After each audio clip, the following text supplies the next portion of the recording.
Welcome to the second part of the video, my experience with the Ouija board on Nooks of Infinity. After the 2 sessions I shared in the previous video, my best friend from college and I decided to take things a step further. This time we wanted to do some deeper investigation, so we purchased an Ouija board from an esoteric shop. We were intrigued to find that it came with an instruction manual, so we started reading through it. What we discovered left us absolutely speechless.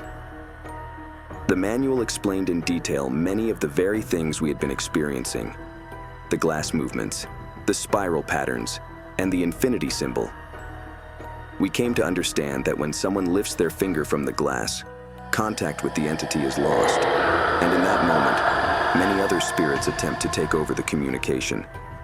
Seeing all of this described and explained in writing confirmed that what we had experienced was not just coincidence, nor some sort of trickery, and certainly not a result of someone in the group moving the glass. Determined to continue exploring, we took the board, and the 2 of us decided to carry out a private session without the rest of our friends. The board came with a pointer or oracle shaped like an arrowhead, which was much lighter than the glass we usually used.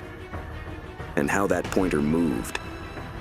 Even in broad daylight, the session was once again a success. My friend and I were studying the same major, and that year, we had a very special professor.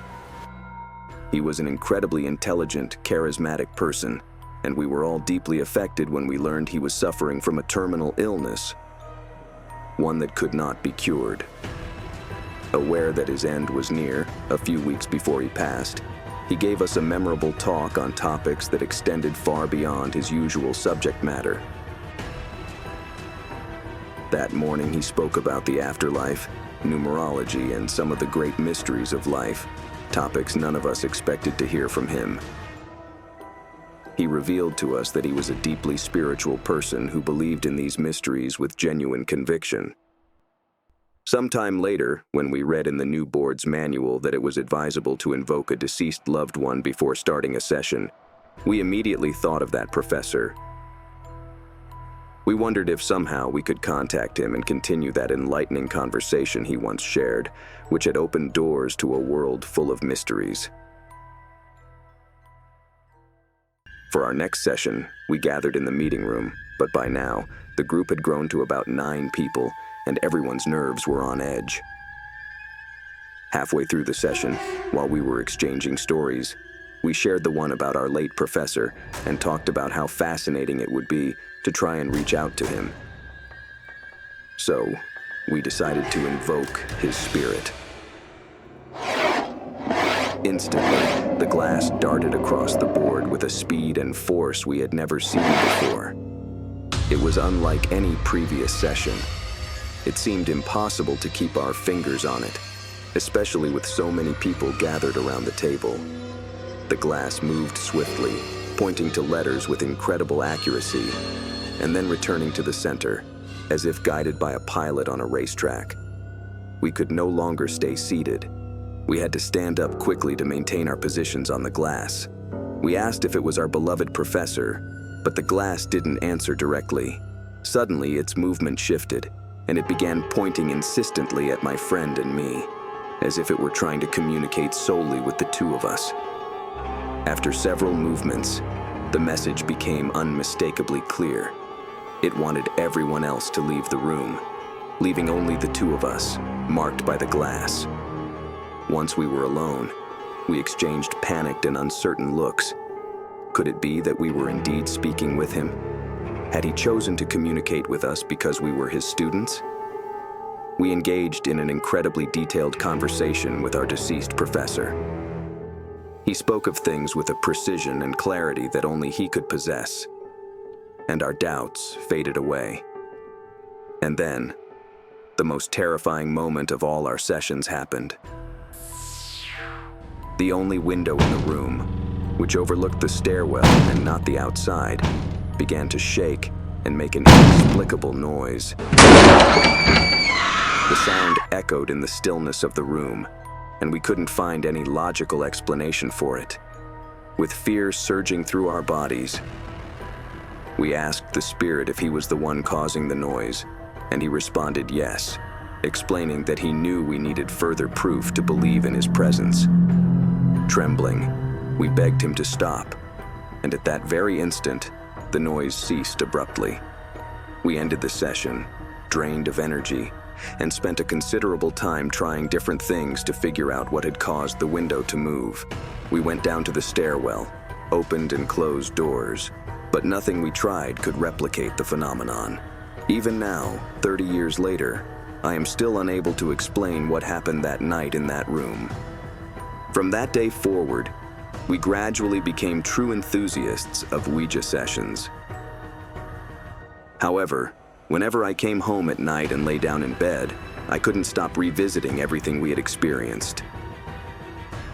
I was never fully convinced whether it was actually entities from beyond moving the glass, or if, in reality, it was us. Perhaps our minds, combined with the energy of others, could amplify telekinetic power. One thing, however, was clear to me. A powerful, unknown energy seemed capable of making the impossible possible. Despite the fear we felt, we were unwilling to stop. We went on to have countless sessions and experiences, too many to recount fully here. But if there's one thing I must emphasize, it would undoubtedly be the sessions we held in my summer town in the province of Avila. One of my friends with whom we conducted these sessions also spent his summers there, and his cousins were part of our group. So every summer, we gathered together. Everyone was eager to witness one of those legendary sessions we had described to them. However, things grew uncomfortable when the mother of one of them, my friend's aunt, and her cousin, who was not part of our group, insisted on attending as witnesses, though they didn't plan to participate directly. They thought we were moving the glass ourselves. We had never had an older person join our sessions, and it didn't make us feel particularly at ease.